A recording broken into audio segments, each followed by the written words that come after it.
c'est merveilleux. Merci déjà pour vos textos, parce que là, on sent qu'il y a un feedback avec vous et nous.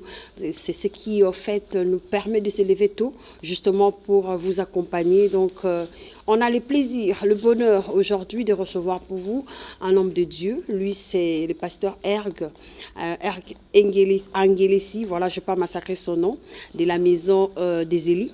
Maison d'Élie, voilà. C'est avec lui qu'on va discuter, fidèles téléspectateurs, sur un point très important qui est donc comment surpasser les péchés qui nous posent beaucoup d'angoisse. Et aussi, on va commencer à parler sur le bilan. Parce que vu que l'année 2020 était vraiment saturée, vous et nous, on sait, on est passé par beaucoup de fléaux. Mais bon, le Seigneur nous a donné quand même la grâce. Il nous a fait grâce, pas quand même, il nous a fait la grâce. Voilà pourquoi on doit quand même susciter aux Congolais de pouvoir faire le bilan de leur vie par rapport à cette année. Mais la Bible déclare que dans toutes circonstances, on doit bénir l'Éternel. Donc c'est comme pour dire, même si l'an 2020 était vraiment saturé, vraiment compliqué, on doit toujours bénir le maître de temps et les circonstances. Je vous reviens, notre invité. Bonjour, pasteur Erg. Bonjour madame. Comment allez-vous? Je vais très bien par la grâce de Dieu. Ah d'accord. Je bénis Dieu pour cette circonstance et je vous dis merci pour la merveilleuse invitation de passer à la 2. Très intéressant. Nous avons besoin de vos connaissances justement pour partager avec le téléspectateur aussi, aux fidèles qui croient à l'existence de Dieu vivant. Alors parlons du péché. C'est quoi les péchés d'abord? Parce qu'on ne peut pas brosser sur le sujet sans pour autant en savoir plus sur le concept de péché selon vous. En fait, merci pour la question. Okay. Elle est très pertinente. Lorsque nous parlons du péché, il faut savoir que le péché, de manière simpliste, peut être considéré comme étant la désobéissance à la loi de Dieu ou la désobéissance à la volonté de Dieu. Nous voyons cela dans le livre de Genèse. Lorsque Dieu crée l'homme, avec la femme, bien entendu, il leur donne un certain nombre de recommandations. Et puis Dieu leur dit de ne pas toucher à l'arbre de la connaissance du bien et du mal. Il dit, le jour où vous toucherez à cet arbre-là, vous mourrez. Vous voyez? C'est là où que nous voyons en fait le péché être considéré dans la parole de Dieu comme étant la désobéissance à la volonté de Dieu. En général. Pasteur Erg, vous nous ramenez sur l'abondance du péché ou cette surabondance du péché par la Genèse. Okay. Donc du coup, l'homme est obligé de vivre avec le péché, mais sinon de fuir le péché. Vous voulez dire? Ok, voilà, il y a une chose importante que je dois ici signaler. C'est que lorsque nous parlons du péché ou de la doctrine du péché, il faut faire la différence entre le péché au singulier et les péchés au pluriel. Très bien. Le péché au singulier, c'est le péché originel. Et c'est ces péchés-là qui a fait que la nature humaine connaisse une déchéance. Et cela fait que le péché, finalement, devient une nature adamique que nous portons. Et c'est cette nature-là qui nous amène à commettre des bévures. Ah d'accord, que nous appelons les péchés en général. C'est ce qu'on appelle le corps adamique. Oui, le corps adamique, c'est la nature que nous avions, que l'humanité a hérité du péché du premier homme, commis par le premier homme. Et c'est à cause de ces péchés-là que finalement, l'humanité a reçu cette nature pécheresse qui fait que finalement, l'homme a du mal à vivre de manière sainte et pure devant Dieu. Et c'est ces péchés originels qui est au-delà d'un acte, toute une nature corrompue qui a engendré toutes les formes de péchés que nous connaissons, les péchés au pluriel, le mensonge, le vol, les massacres, la corruption, et tout ce que nous pouvons imaginer là comme péché au pluriel, trouvent leur matrice dans le péché originel que le premier homme avait commis en Éden. Pasteur Erg, vous êtes d'accord avec moi que la base de la Bible, c'est Jean 3,16 ? Car Dieu a tant aimé le monde, il a donné son Fils unique. Quiconque croira en lui ne périsse point, mais qu'il ait la vie éternelle. Est-ce vrai? Et effectivement, la Bible est un livre merveilleux. Nous savons que la Bible a été écrite pendant une période de 15 siècles, au moins, avec plusieurs auteurs que Dieu a utilisés comme des instruments. Parce que la Bible a été inspirée par le Saint-Esprit. Et la Bible a un message central. le message central de la Bible, c'est Christ. Parce que le plus grand problème de l'humanité, ce n'est pas un problème politique, ce n'est pas un problème économique, mais c'est le problème du péché. Et Christ est la réponse de Dieu au problème du péché. Voilà pourquoi la Bible a dit, avant la fondation du monde, l'agneau a été immolé. Donc Dieu avait prédestiné Christ pour être la rançon, pour être celui qui allait amener la rémission des péchés au travers de la foi dans son œuvre salvatrice. Effectivement, le message central de la Bible, c'est un message christocentrique qui tourne autour de la personne de Christ et de son œuvre pour le rachat de la race d'Adam. Très intéressant. Fidèles téléspectateurs, ne nous faites pas des textos en swahili, bien qu'on a peut-être cette possibilité de pouvoir traduire, mais faites-nous ces textos soit en lingala, soit en français, ça sera très intéressant pour nous. Alors je reviens à vous, Pasteur Erg. Oui. Il y a en fait une confusion qui s'est faite, en fait, parce que justement, beaucoup de gens disent comment Dieu peut aimer le péché, le monde, aussi longtemps que l'homme n'est pas propre par rapport à lui. On va justement dans le cadre de notre sujet d'aujourd'hui. Très intéressant comme question. Merci de la poser. Ça nous donne de la matière pour aider nos fidèles téléspectateurs qui sont branchés sur la 2. En fait, tout tient compte de la nature même de Dieu. Dieu est amour. Et l'amour de Dieu est inconditionnel. L'homme n'a pas d'effort à fournir pour mériter l'amour de Dieu. C'est un amour inconditionnel. Dieu, pour nous aimer, ne nous demande pas de faire des choses. Voilà pourquoi il ne tient pas compte de notre état de péché ou de cette nature pécheresse pour nous aimer. Vous allez remarquer, vous avez soulevé tout à l'heure la Jean 3,16, voilà, où la Bible a dit « Dieu a tant aimé le monde qu'il a donné son Fils unique ». Vous voyez, Dieu a tant aimé le monde. Il s'agit de quel monde? Le monde avec ses péchés, le monde avec sa corruption. Dieu l'a aimé comme tel parce que l'amour de Dieu est un amour inconditionnel. Donc, ce n'est pas, c'est la vraie réponse à votre question se trouve dans la nature intrinsèque de Dieu. Et qu'est-ce qui fait que l'amour de Dieu par rapport à l'homme n'est pas bien compris par l'homme en question? Bon, vous savez, l'homme fait face à une réalité. La réalité, c'est que l'homme est aveuglé parfois. Et son âme est aveuglée par une mauvaise manière de voir les choses. Il y a de mauvais paradigmes, il y a des forteresses qui parfois empêchent aux hommes de réaliser cet amour de Dieu qui est pourtant réel et qui est pourtant tout près d'eux. Dieu nous aime, Dieu aime le monde entier, Dieu aime tous les hommes, mais parfois l'humanité est dans un aveuglement et dans une sorte de voile qui nous empêche de voir cette lumière-là que l'amour de Dieu est prêt à nous apporter. Très intéressant. On est toujours dans le cadre de ce sujet, mais on a eu à connaître Covid-19 dans sa chaleur première pendant le mois de mars jusqu'en... En fait, ça fait au moins 5 mois dans le monde entier, en fait, parce que ça continue jusque-là. Mais sinon, faites ces parallélismes entre la parole de Dieu, que Dieu n'aime pas le péché, et au moment où il y a eu Covid-19, selon vous, étant serviteur de Dieu. Ok, je comprends très bien. Et je comprends que cette situation pandémique constitue une pierre d'achoppement pour plusieurs. Tout dépend des lunettes que nous portons lorsque nous abordons la parole de Dieu. Il est tout à fait vrai que Dieu aime les pécheurs et que Dieu n'aime pas la mort d'un pécheur. Il veut au contraire que le pécheur se répande afin qu'il soit sauvé. Ça, c'est un fait. Mais il ne faut pas oublier une chose.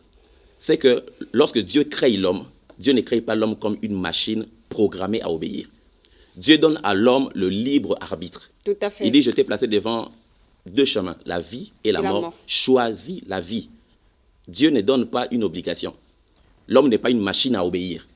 Vous voyez? J'aime souvent dire aux gens, Dieu, dans toute sa puissance, fait face à un obstacle que nous appelons le libre arbitre de l'homme. Alors ici, il ne faut pas penser que tout ce qui arrive sur la terre comme malheur a forcément une origine divine, dans le sens de la volonté parfaite de Dieu. Parce qu'il ne faut pas oublier que Dieu a 2 sortes de volontés. Il y a la volonté parfaite de Dieu, c'est-à-dire l'ensemble de scénarios prophétiques prévus par Dieu depuis l'éternité, et puis il y a la volonté permissive. Nous l'appelons volonté de Dieu quand même, quoique permissive, parce que Dieu permet. Dieu permet, mais il n'est pas voilà. Dieu ne constitue pas un déterminisme par rapport à ce qui arrive. Vous voyez? Alors, parlant de la COVID-19, nos téléspectateurs doivent savoir une chose, c'est que derrière cette pandémie se cache un agenda. Il y a un agenda, deux agendas même, je voulais dire. Il y a un agenda divin et puis il y a un agenda démoniaque, effectivement. L'agenda divin derrière le coronavirus, c'est quoi? Premièrement, c'est activer un exode massif des peuples, des nations vers Dieu. J'aime l'exode. C'est-à-dire Dieu veut amener les peuples à la repentance. Dieu veut amener l'humanité à un re-questionnement, à une réconsidération. Vous voyez? À un sens de repentance pour revenir à lui. Et en même temps, l'agenda divin derrière le coronavirus, c'est celui aussi d'interpeller l'Église par rapport au rôle qu'elle est censée jouer en ces temps de la fin. Vous voyez? C'est les temps où les églises doivent réformer leur manière de faire les choses, leur manière de présenter le message. Vous voyez? Même réformer leur paradigme. Donc, le retour à la parole, je veux dire. Le retour à la parole de Dieu. Okay. Et la compréhension de l'urgence que Dieu ressent par rapport aux âmes qui sont en train de se perdre. Nous sommes à la fin des temps, nous sommes même à la fin de la fin du temps, au dernier des derniers jours. Et c'est les temps où il faut répandre l'évangile comme jamais avant. Et le deuxième agenda, on vous suit Le deuxième agenda, c'est l'agenda satanique ou l'agenda démoniaque. Derrière coronavirus, il y a un agenda satanique pour amener le chaos et, à partir de ce chaos, influencer les nations pour les amener dans un nouvel ordre politique et économique qui sera en réalité une plateforme qui sera en train de préparer le règne de l'Antichrist qui apparaîtra après l'enlèvement de l'Église. Mais c'est déjà écrit dans le livre d'Apocalypse. Justement, tout ce qui est écrit dans l'Apocalypse ne signifie pas forcément volonté parfaite de Dieu. Ok, ouais. Très bien, on avance avec notre invité du jour. Fidèles téléspectateurs, c'est avec beaucoup de joie que nous avons brossé cet élément justement pour vous donner quelques lumières à cette question. Alors, on va valider notre question du jour. Ouais. C'est que le péché, pour fuir des angoisses, qu'est-ce que l'homme peut faire exactement pour plaire à Dieu? Ok, la première des choses que nous devons comprendre, c'est que notre justice vis-à-vis de la sainteté de Dieu ressemble à une robe blanche souillée. Qu'est-ce que l'homme peut faire pour plaire à Dieu? La Bible a dit, sans la foi, personne ne peut lui être agréable. Nous verrons ça dans le livre d'Hébreux. L'écrivain sacré de l'Épître aux Hébreux établit la foi comme étant la voie par excellence pour plaire à Dieu. Très bien. Comment plaire à Dieu? Comment vaincre le péché? Comment vaincre l'angoisse que le péché engendre? La première des choses, vous devez accepter Christ dans votre cœur. Pas dans le sens d'une foi intellectuelle, mais dans le sens d'une conviction intérieure, d'une foi spirituelle qui émane du plus profond de votre être. Lorsque vous parvenez à cette foi-là, la Bible dit, en Christ, nous avons vaincu le péché. Fait plaisir. Hein? Donc, si elle Nzanga comprend que je suis dans le bain, donc je suis très émue en tout cas. Il y a beaucoup de personnes qui écrivent, hein, vous félicite. Ok, merci. Et d'autres avaient besoin de versets bibliques. Mais sinon, on va prendre ça après cet élément. Mais nous sommes fiers de vous. On va rester, on va essayer un peu de brosser un petit moment sur les bilans annuels pour aider les gens.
Alors, on va prendre cette fois-ci notre rubrique où on appelle « Dressons nos fronts ».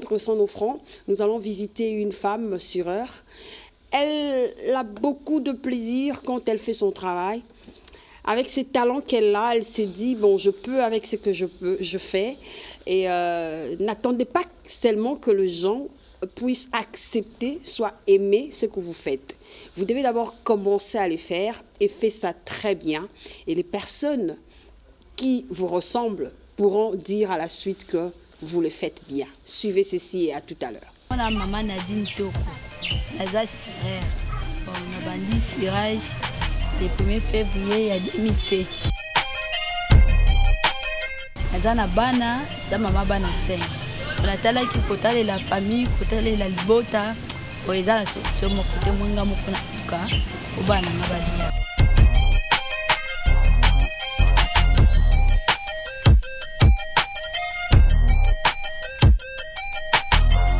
La seki nganga mokokani kaka nde tomona ba coordonner nde batongela kalipapa ndenge ba serreur basala kape na mekaki na okipe ne pe na banda kusala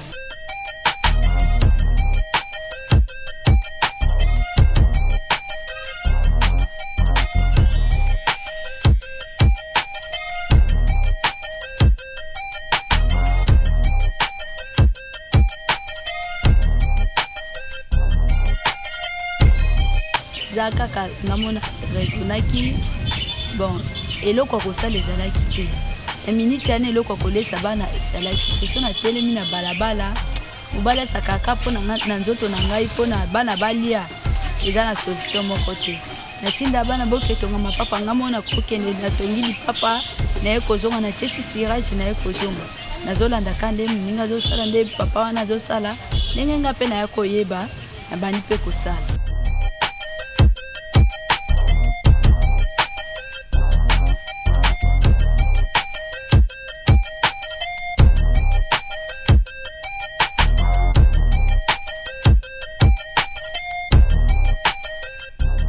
Ndenge naza boye pasi na nga ekozala pasi ya bana na ngai te mpo mosala oyo nga nazosala jamais bana na nga bakoki kotikala kosala ngo eza mosala ya pasi normalement bana na nga fu batanga balobi na nga eza na maboko ya bana omwana na nga liboso Noela aza mwana 2002 6e primaire ya mibale komone Agnès aza mwana 2003 aza 5e primaire ya misatu mon Élysée à 7 ans, à la 3e primaire.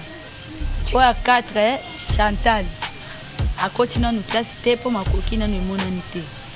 Il y a 5e et Jeannette, à la 1 année, 6 mois.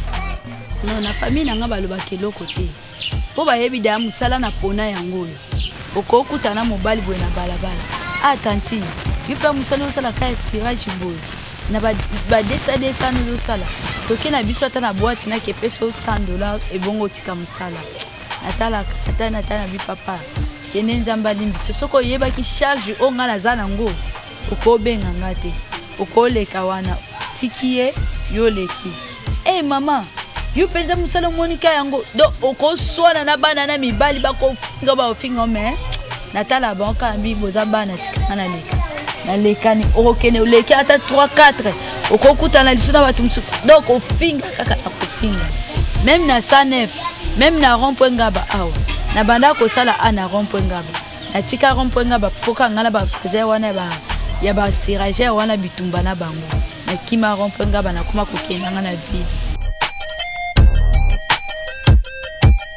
normalement ba souvenir na nga malamu akusire poka na zotanisa bana nazofutela pe ndako na ngai bon nazolesa pe bana nga pe baza na bonne santé.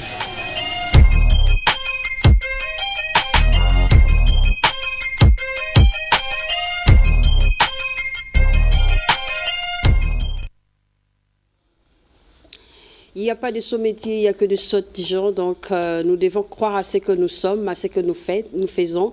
Justement, cette dame a rencontré beaucoup de méfaits, des injures et tout ça. Et je ne sais pas moi, mais elle s'est dit, c'est ce que je fais, ça va me permettre de nourrir mes enfants, ça va me permettre de scolariser mes enfants et demain, je serai la femme heureuse vu que j'ai utilisé mes talents justement pour nourrir ma famille. Faites autant, ça sera quelque chose de bon. Croyez en vous-même d'abord et ensuite les autres vont pouvoir vous accompagner, n'est-ce pas, Marthe Lomba. Alors, nous allons poursuivre notre course. On va revenir à notre invité. Comment vous avez trouvé le propos de cette dame et sa manière de travailler déjà en tant que serviteur de Dieu?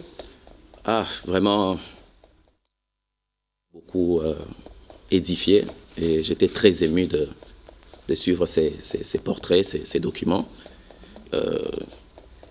Cette dame est vraiment l'incarnation d'un vrai modèle du courage.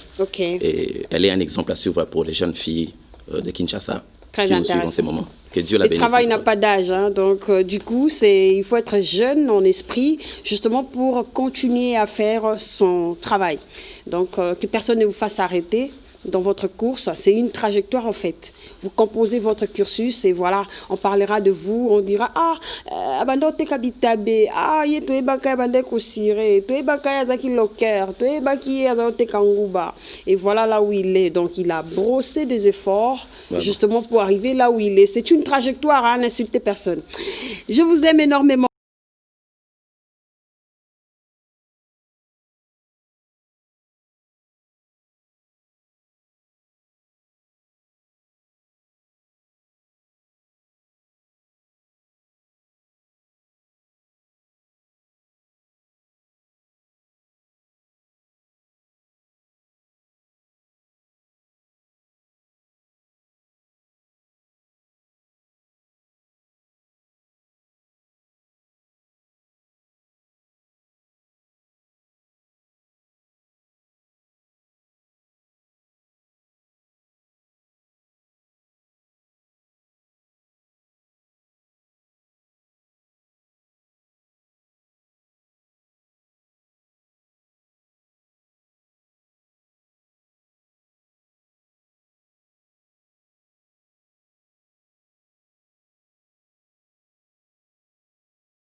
On continue. Alors, la RTNC.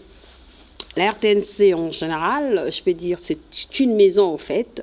La RTNC 2 avait perdu celle qu'on appelait Ange Trésor Mosengo, déjà enterrée. Nous avons Li Alokwa qui sera enterré bientôt. On va vous donner le programme. Et il y a aussi celui qu'on appelle Joël Louvenga. Joël Louvenga de la RTNC. C'est Louvenga? Ah, Lungenza, voilà, j'ai pas massacré son nom, hein. C'est quelqu'un que je connaissais aussi de près. Je connais son savoir-faire. Bon, le Seigneur a décidé ainsi.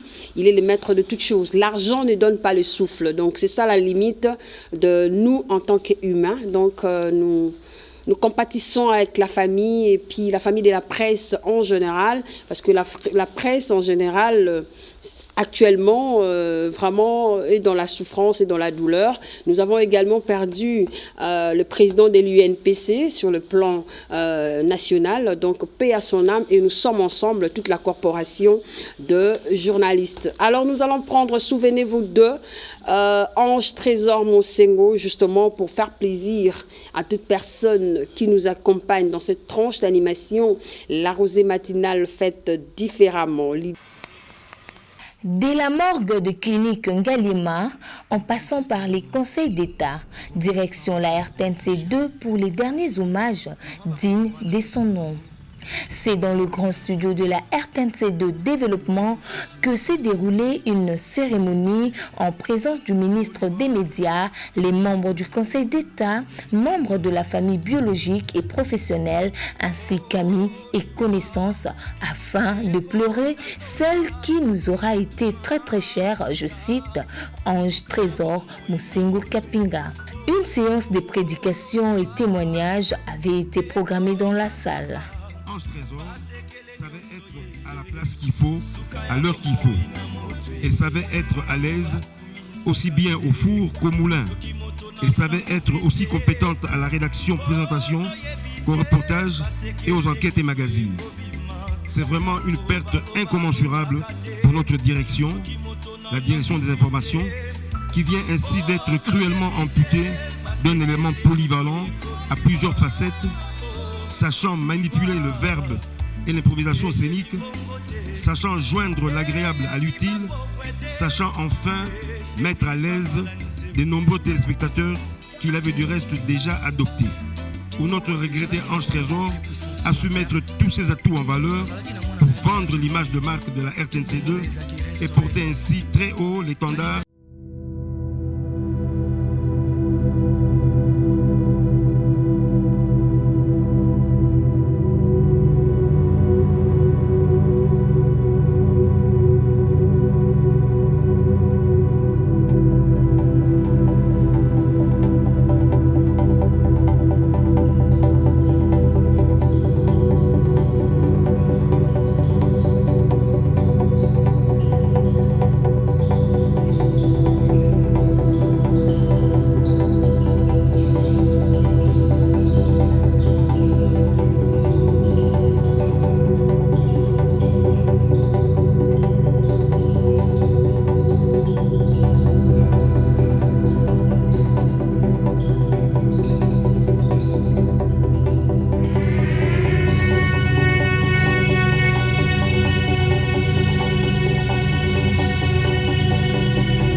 Ange Trésor, tu as besoin de quand tu auras un garçon, on va le donner, non?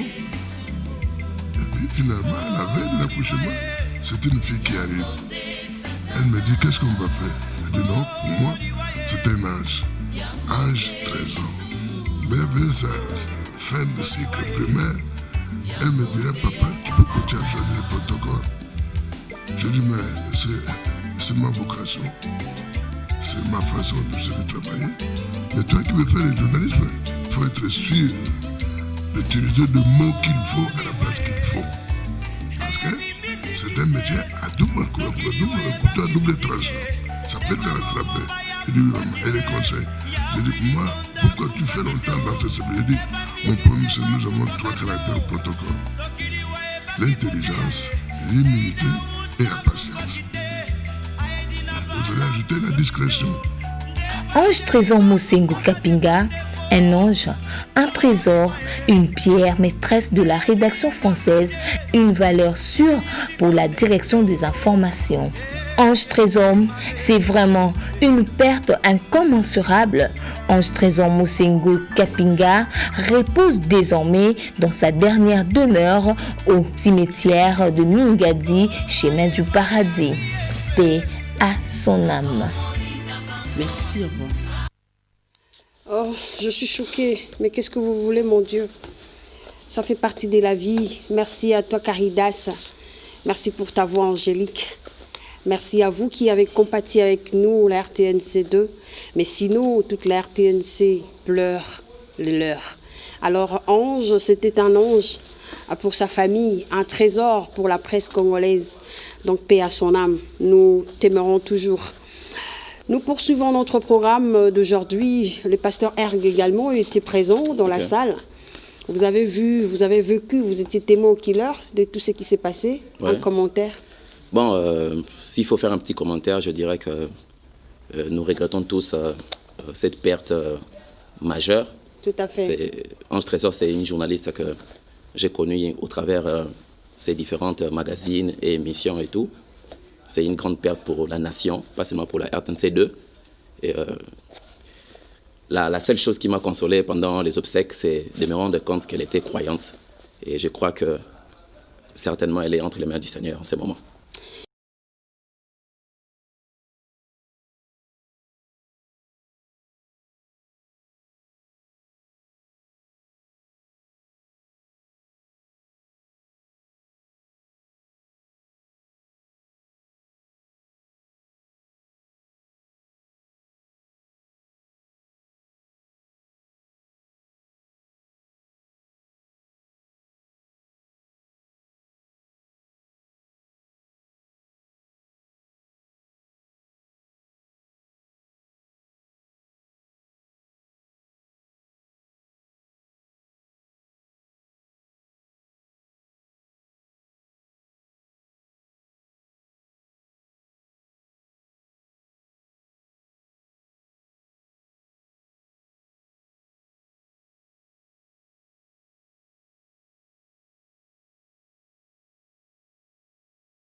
Je reviens à vous, parlons sur le bilan. Vous savez que toutes les années qui passent, on a toujours eu à faire un bilan avant la fin de l'année. Parce que le mois de décembre, on suppose que c'est une mois d'animation, une mois où on se retrouve ensemble, un mois, j'allais dire une année. Un mois où on se retrouve ensemble, un mois où on revoit la famille, on voit les familles. Mais le mois de novembre, c'est en fait un mois où on se rend compte de sa vie, et sur ce qu'il a fait, c'est ce qu'il n'a pas eu à faire. Votre message. Ok, effectivement, je pense que nous sommes au mois de novembre et bientôt là, ça sera la fin de l'année 2020. Tout à fait. Et c'est un temps où chacun doit arriver à faire son bilan. Et le bilan, c'est même Dieu qui nous donne l'exemple en premier. Dans le récit de la création, nous voyons Dieu évaluer à chaque fois qu'il devait passer à une autre étape. Il y a un refrain qui revient très souvent dans le livre de Genèse chapitre 1er. L'Éternel vit que cela était bon. C'est une manière de dire Dieu a évalué, il a fait le bilan, il s'est rendu compte que cela était bon. Même dans Apocalypse, premier chapitre, deuxième chapitre, nous voyons le Christ en train d'évaluer les 7 églises de l'Asie mineure. Et après, il fait de reproches. Et il reconnaît aussi les qualités. Ça s'appelle faire le bilan. Très bien. L'évaluation dans la vie de l'être humain est un acquis. Oui, l'évaluation doit faire partie de la vie de l'être humain. Parce que l'être humain doit être capable de projeter un avenir et il doit être capable de s'auto-évaluer, de faire un bilan à la fin de l'année, par exemple, pour voir qu'est-ce qui a marché, qu'est-ce qui n'a pas marché. Et pour ceux qui n'ont pas eu l'habitude, qui n'ont pas l'habitude de pouvoir évaluer leur vie, pour eux, ils se disent « Nzamba kusala kaka ». Ça, c'est un slogan où beaucoup de gens n'apprécient pas. Nzamba kusala kaka. Donc, il s'oublie, il oublie même ses projets, il oublie même ce qu'il doit faire, il oublie même son canevas, en fait. Voilà, ça c'est logique, ça. Ça, c'est le drame. C'est les drames aujourd'hui. Pas seulement même dans les églises, malheureusement, nous constatons la même chose. Nous voulons que Dieu fasse tout et nous oublions que l'homme a sa part. J'aime dire aux gens, Dieu fera toujours ce que nous ne pouvons pas faire, mais il ne fera jamais ce que nous devons faire. L'homme doit savoir qu'il y a la part de Dieu et puis il y a la part de l'homme en toutes choses. Voilà l'importance même de faire une évaluation, de faire un bilan pour améliorer les choses et aborder une nouvelle année avec plus de précision, plus d'exactitude sur des points sur lesquels il faudrait mettre de l'emphase, sur des choses auxquelles il faudrait renoncer. Il faut même faire le bilan de son champ relationnel. Tout à fait. Ouais. La Bible a dit... Même de son manger aussi. Effectivement. Le bilan touche tous les domaines de la vie. Et c'est même dans ce contexte-là que la Bible dit « L'homme prudent voit les mal de loin et il échappe ». Vous voyez? Parce que qui dit bilan, dit évaluation, dit réflexion, dit un moment de silence, un moment de solitude pour projeter le futur. Et c'est là, c'est la part des grands. Les grands esprits ont cette culture-là du bilan et de l'évaluation. J'aime cette phrase dans la Bible, « Enseigne-nous à compter nos jours ». Voilà. On va quand même démystifier ça avec vous. Comment aider les téléspectateurs, les personnes qui veulent en fait, à chaque année, avoir un plus dans leur vie, dans ce sens de compter leurs jours. Ça c'est une portion merveilleuse de l'Écriture. Je crois que c'est Moïse qui le dit dans sa prière. Il dit « Enseigne-moi à compter mes jours afin que j'applique mon cœur à la sagesse ». Voyez, cette expression « compter ses jours » ou « enseigne-nous à compter nos jours », c'est une manière de dire que le temps va tellement vite. Et l'homme ne vit que pendant quelques temps, quelques poussières de temps. L'homme n'a pas toute une éternité sur la terre. Le temps est tellement précieux. Et j'aime dire aux gens, le temps est même l'ennemi de l'homme. Vous savez, le temps n'attend personne. Le temps n'attend personne. Et c'est à l'homme de savoir comment rendre productif le temps. Très intéressant. Si dans le temps, tu ne poses pas des actes qui peuvent t'aider à aller loin, à avancer. Tu n'as pas le sens de l'évaluation, le sens du bilan pour être productif. Ça sera compliqué. Ça sera compliqué pour toi. Et maintenant, pour certaines personnes qui ont souvent l'habitude de dire « Non, je vais faire ça demain. Ça, je vais voir ça demain. Non, je vais faire ça demain, après-demain. Après-demain, après-demain, après-demain, après-demain. Pour cela, qu'est-ce que vous pouvez dire? Ça c'est ce qu'on appelle la procrastination. Donc, cette tendance à vouloir toujours ramener à plus tard, ramener à plus tard, ramener à plus tard. Je pense que c'est dû au fait que nous voulons compter sur le hasard. J'aimerais dire à nos téléspectateurs, le hasard n'existe pas.